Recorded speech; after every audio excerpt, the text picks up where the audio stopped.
fais la présentation. Bonjour, je m'appelle Richard Paul. Je viens de passer 2 ans à l'Institut Pasteur de Dakar sur un projet dont je vais parler un petit peu aujourd'hui. Je suis maintenant encore une fois à l'Institut Pasteur et merci Olivier de m'avoir invité ici encore une fois à Madagascar, ça fait plaisir.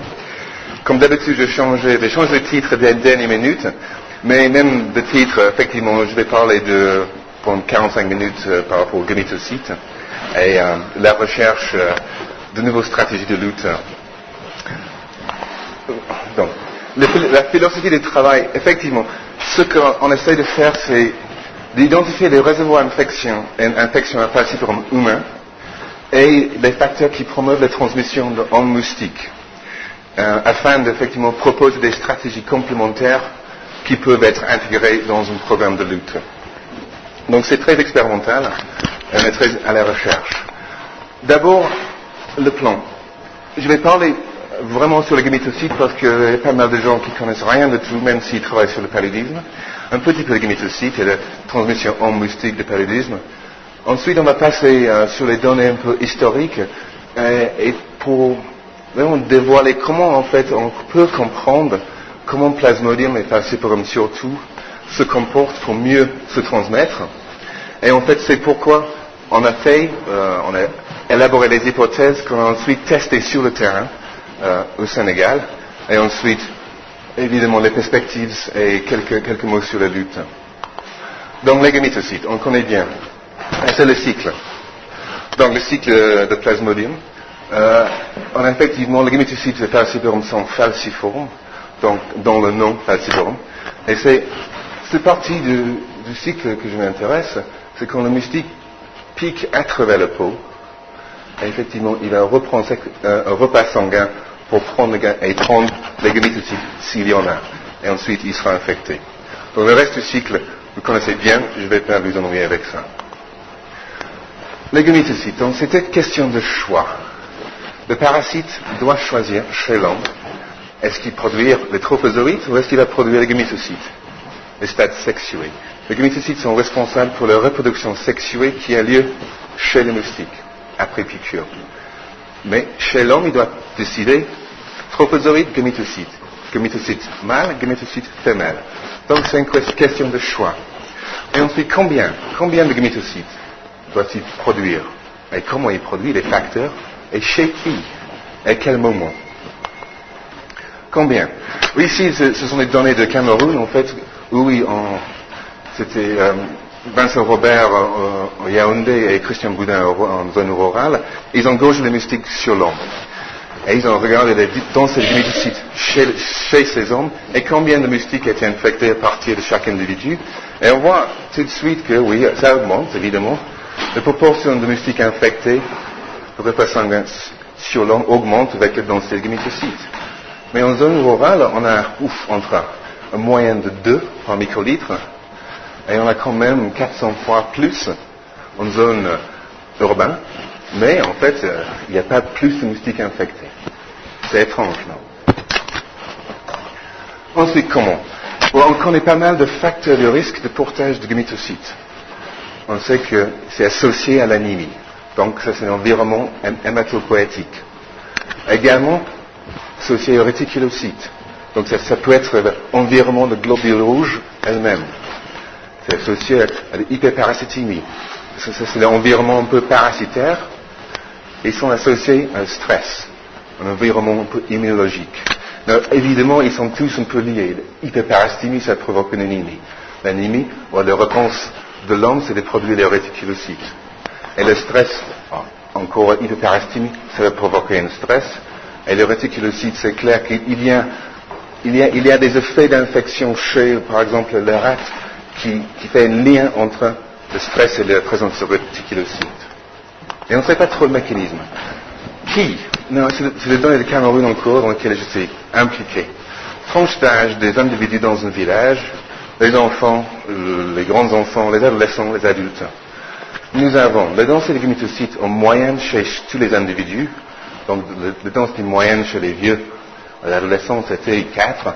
En fait, ce n'était pas très différent selon la tranche d'âge. On regarde la prévalence de parasitémie, falciparum, chez les tranches d'âge, et hyperparastémie et gamétocyte. Et évidemment, c'est un endroit, 60-70% de prévalence. Il y aura la prémunition, donc comme d'habitude, on s'attend que ça va diminuer la prévalence avec l'acquisition de prémunition, donc ça diminue avec l'âge. Non, c'est les données de moustiques infectés sur les individus. Et là, il n'y a aucune corrélation entre n'importe quelle mesure parasitologique et la proportion de moustiques infectés. Il y a plus infectés chez les jeunes, et ensuite ça chute. Donc on ne comprend pas vraiment, il n'y a pas vraiment une corrélation entre n'importe quel paramètre parasitologique et les proportions de moustiques infectés. On sait un petit peu des infections induites chez les neurosyphilétiques au début du siècle dernier. On sait bien, le jour depuis infection, on a la parastémie qui monte, une vague qui descend. Ensuite, il y a une vague de gamétocytes. Donc ça, c'est les choses classiques. Dans une population, j'ai pris des données de littérature, on a souvent cette espèce de choses. Ça, c'est la prévalence d'infection falciparum des stades asexués, donc n'importe quel stade, et la prévalence d'infection avec le gamétocyte. Et voilà, c'est un bordel. Hein. Il n'y a rien, on peut voir rien de tout là. Il n'y a aucune forme de pattern, structure dans ces données. Donc, à l'heure actuelle, on ne sait pas combien, qui et quand il produit les gamétocytes. Ça, c'est notre situation actuelle. C'est ce que je suis arrivé ici. Donc, c'est un peu problématique, on ne comprend rien.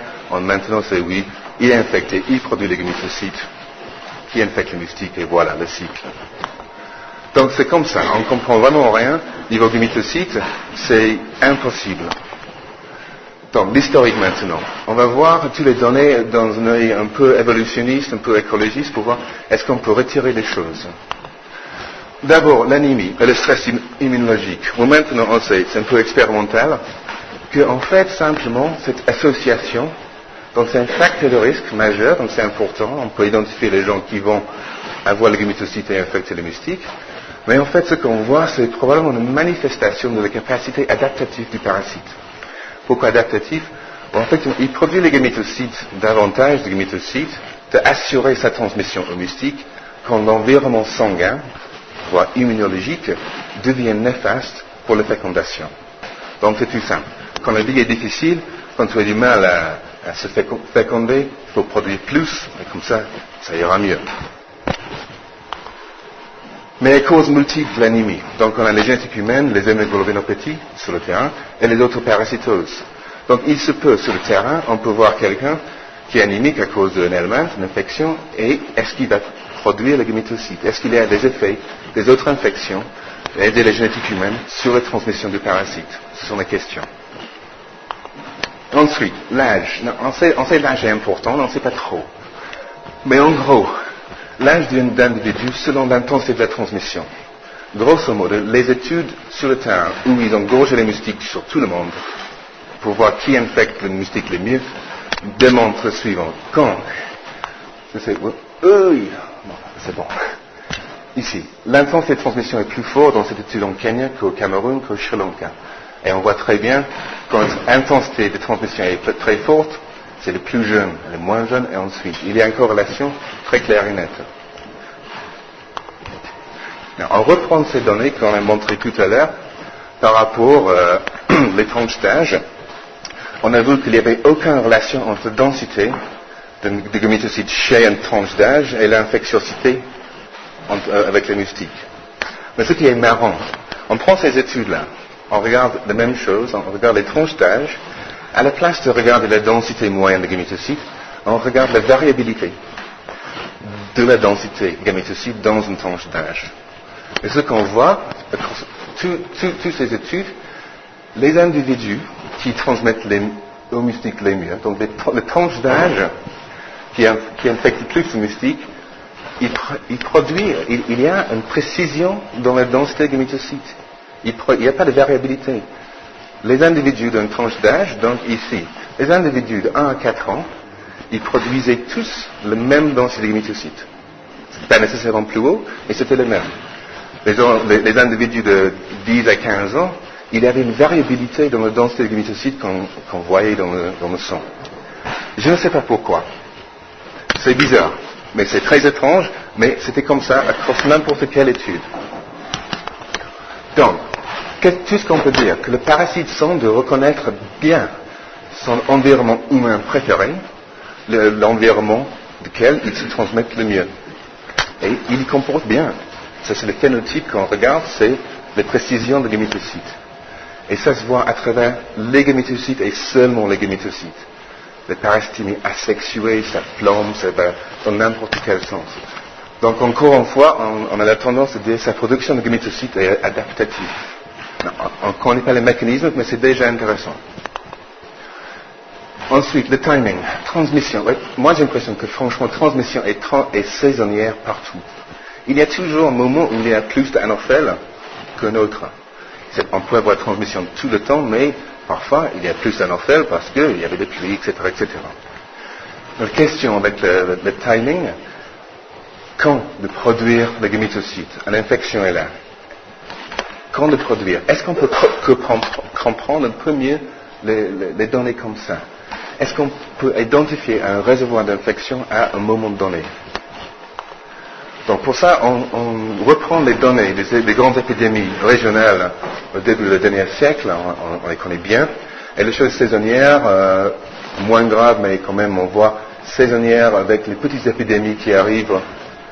Et il y a quelque chose qui est partagé partout. Le calendrier des événements. D'abord, il y a une augmentation de densité de moustiques. Ensuite, une augmentation de densité de parasites asexués, les gamétocytes et les mobilités. Et troisièmement, la prévalence d'infection à falciparum augmente. C'est quelque chose partagé, grosso modo, par toutes ces études qui est très étrange. On a des situations de transmission extrêmement différentes, surtout les grandes épidémies qui sont classiques maintenant. Mais, ce que Gill a noté assez long, et personne n'a vraiment repris après, la mobilité ici, c'était chez les adultes et pas chez les enfants. Donc, quelque chose d'âge, c'est étrange pourquoi c'est le cas. Et souvenez-vous que c'était avant la prévalence à monter. Donc, on prend les données de Wilson, qui est de 32, c'est un de ces exemples. C'est un peu comme l'autre, on a une situation classique avec, et ouais, c'est les petits enfants et presque 100% prévalence d'infection. Ensuite, on a les 6 à 20 ans. Ensuite, l'acquisition un peu de prémunition. Donc, il y a plus de 20 ans, la prévalence. On a les gamétocytes, on a le temps. Il y a rien de spécial là. Mais on veut poser la question de la production de gamétocytes et quand. Est-ce qu'il y a quelque chose qu'on peut retirer de cette information, de ces données, pour nous donner une idée de peut-être il y a un réservoir d'infection qu'on ne voit pas avec ce type de présentation. Donc, ce qu'on fait, effectivement, on fait un autre graphique à partir de ces données. On prend le change dans la proportion des infections qui donnent les gamétocytes avec le temps. Et tout d'un coup, ça change. On voit ici, donc ça c'est le change par mois, par rapport au mois dernier. On a une prévalence d'infection chez un certain groupe d'âge qui est X dans un pourcentage dans les gamétocytes. On veut voir comment ça change avec le temps. Et ce qu'on voit, c'est plus de 20 ans, on a cet énorme pic-là, qui est très étrange, de production tout d'un coup en juillet, il produit davantage de gamétocytes. Non, et c'est toujours très bas, il n'y a pas d'augmentation de prévalence chez les plus de 20 ans. Mais pourquoi ça? Pourquoi tout d'un coup les plus de 20 ans décident tout d'un coup de produire les gamétocytes? Well, peut-être il faut regarder les moustiques. On voit de ces données, on voit effectivement, attends, c'est quoi le changement? Il y a une grande augmentation de piqûres de moustiques. Malheureusement, c'est bimensuel, c'est mensuel, mais on voit tout d'un coup la meilleure corrélation ici, et en fait ici aussi, c'est la corrélation entre cette production de gamétocytes est corrélée avec le nombre de piqûres non infectantes. Ok? Ouais, ça c'est vraiment génial, je trouve.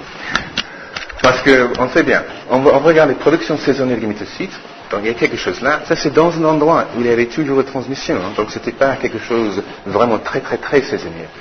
On sait bien en zone tempérée que pivivax, ok, ça émerge au printemps chez l'homme, et il y a des émergences plus tard en automne, mais ça c'est la chose classique. Chez l'homme, chez les oiseaux qui ont aussi le paludisme, ils produisent leurs gamétocytes au printemps également. Donc l'idée est que peut-être le changement de saison en zone tempérée déclenche un changement physiologique, etc., qui va avec la production des hormones pour la reproduction chez les oiseaux, ça s'en sait. Mais en zone tropique, c'est pas tout le temps pareil, mais c'est pas aussi dramatique. Mais en fait, c'est quoi la chose qui change le plus? Pourquoi pas, effectivement, c'est l'arrivée saisonnière, le changement saisonnier des moustiques. Est-ce que le Falciparum utilise cette augmentation massive de piqûres de moustiques en tant qu'un signal pour, en fait, produire ces gamétocytes afin de se réveiller? C'est le moment de transmission. Voilà l'hypothèse. Les piqûres de moustiques, de salive, probablement augmentent la prévalence de gamétocytes dans les infections à Falciparum.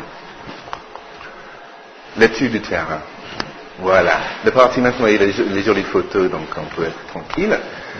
Le but, il y avait deux buts. Identifier le réservoir d'infection chez l'homme et le rôle de la salive dans la transmission de Falciparum.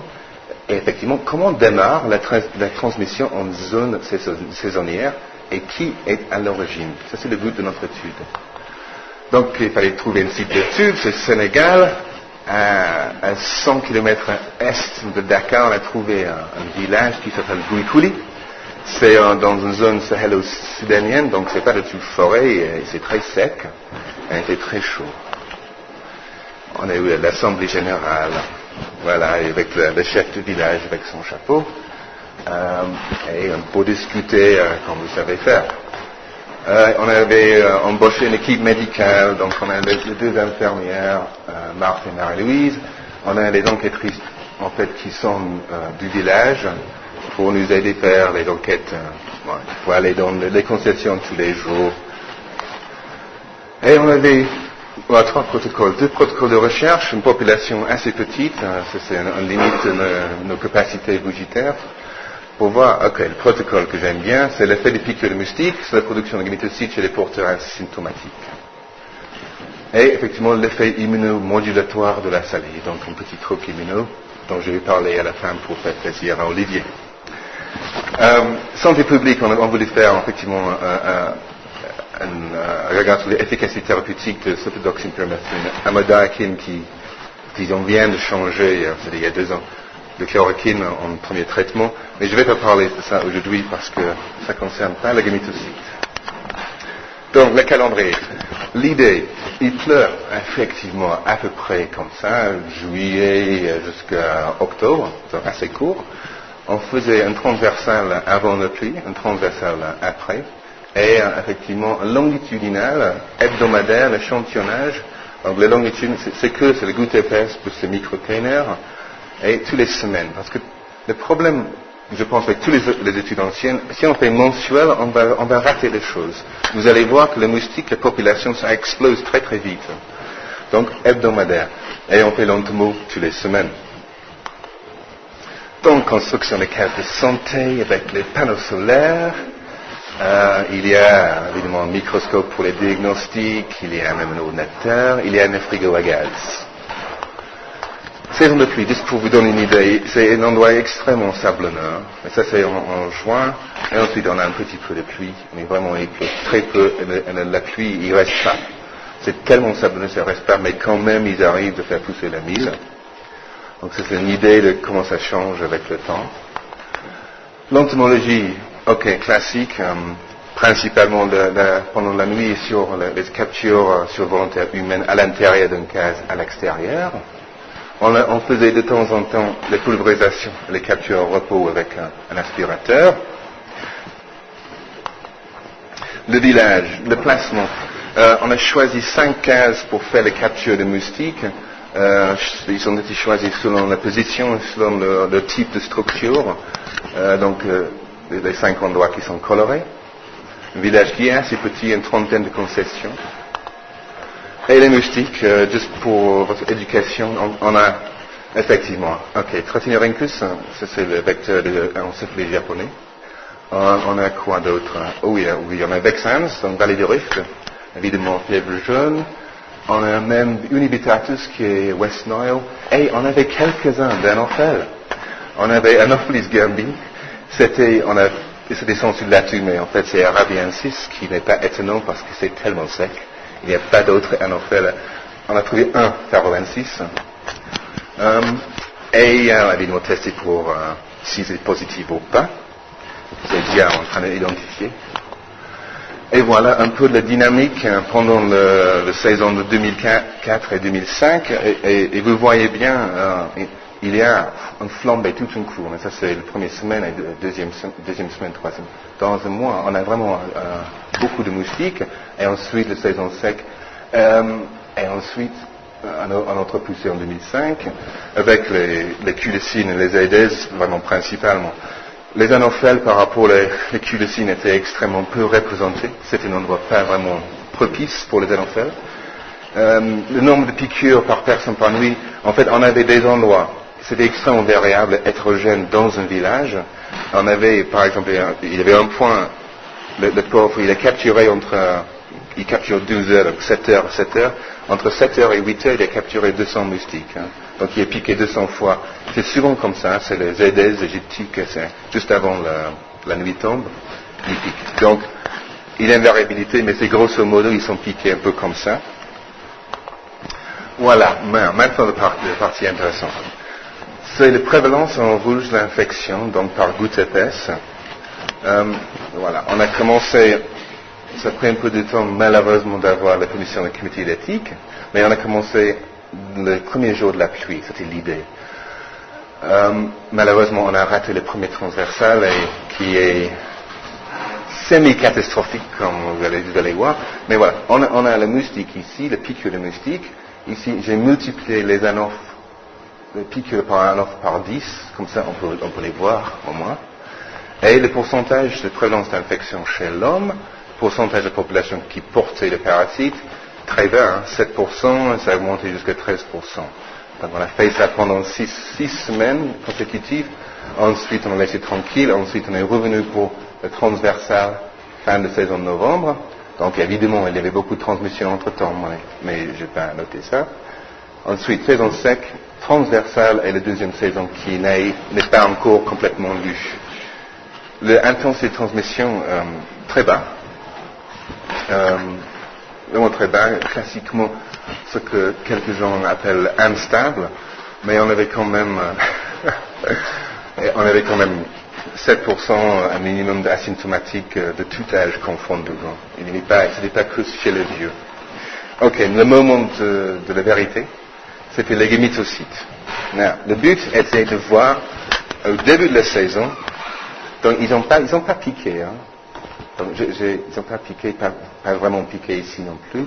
Et c'est ici, tout d'un coup, ils reçoivent beaucoup plus de piqûres. Donc, ça monte de 10 à, ça monte 5 fois minimum. Poussée de piqûres, l'idée, est-ce que ça induit la production de gamétocytes? Et la réponse est oui. Ici, c'est la proportion, c'est les mêmes infections, 7% de prévalence, dont 30% portent les gamétocytes. Okay. Ensuite, les choses se calmaient. Il y avait quand même une production liée un peu à l'hyperparasitémie, à l'anémie, etc. Et ensuite, ici, pas de piqûres en juin, hors saison, pas de gamétocytes. Très peu de piqûres là, très peu de gamétocytes. Donc, moi, j'attends avec impatience ce donné-là, qui devrait arriver dans 2 semaines. Donc, on est assez, j'étais un peu étonné quand même. On a ce que tous les autres données suggèrent, qu'il y a quand même un poussé de gamétocytes chez les porteurs asymptomatiques. Juste pour vous montrer la morbidité. Donc, on a le poussé là, la morbidité a commencé vraiment 2 à 3 semaines après. Mais c'est assez tentant de dire, parce que la morbidité, ça peut être, ils sont des nouvelles infections, donc ils peuvent provoquer l'hyperparasitémie, l'anémie, provoquer les gamétocytes. Mais aussi, c'est intéressant de voir que quand même, si on imagine un cycle complet chez les moustiques de 10 jours plus 7 jours chez l'homme, on a quand même, ça tombe juste après cette poussée de gamétocytes. Ben évidemment, c'est une supposition. Donc, facteur de risque, le portage de gamétocytes. On avait effectivement hyperparastémie, accès palustre et traitement explique 10% de gamétocytes de prévalence, mais seulement en période de transmission. L'anémie, on a fait quand même un peu des génétiques humaines. Il y a quelques suggestions, mais rien vraiment frappant. Mais l'hypothèse que piqûre augmente la prévalence de gamétocytes, ça me semble confirmé. Évidemment, j'attends 2005 parce que malheureusement, on a raté un peu 2004.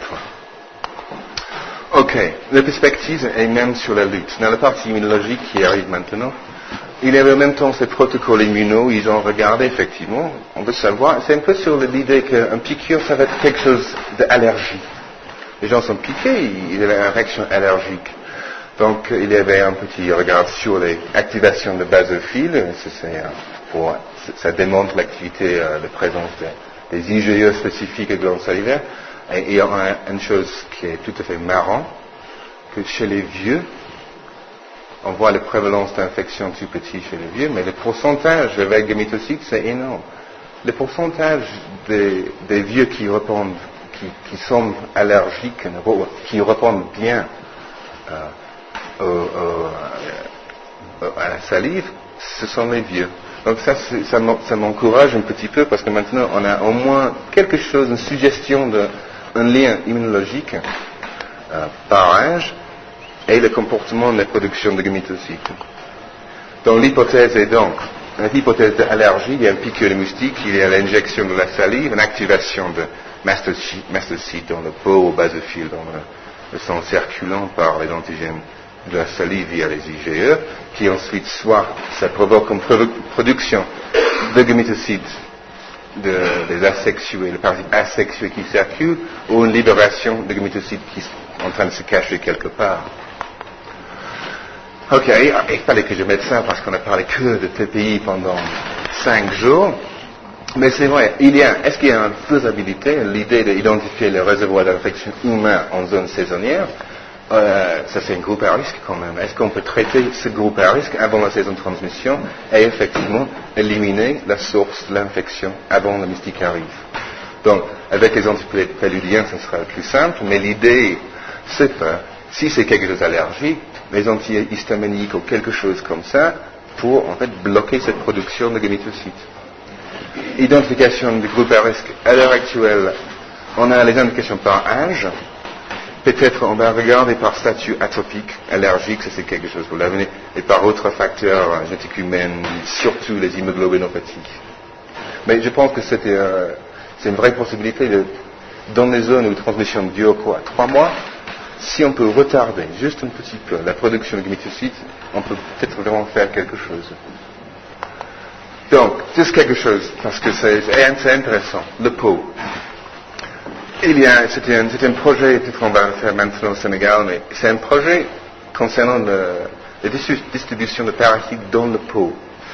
Non, il y avait des études faites dans les années 40 et 50 par les Belges lors des enquêtes onchocercose. Et ce qu'on voit, c'est par rapport à un goutte épaisse classique, par rapport à une scarification dermique. Ils ont regardé chez 300 personnes, j'imagine c'était Congo belge.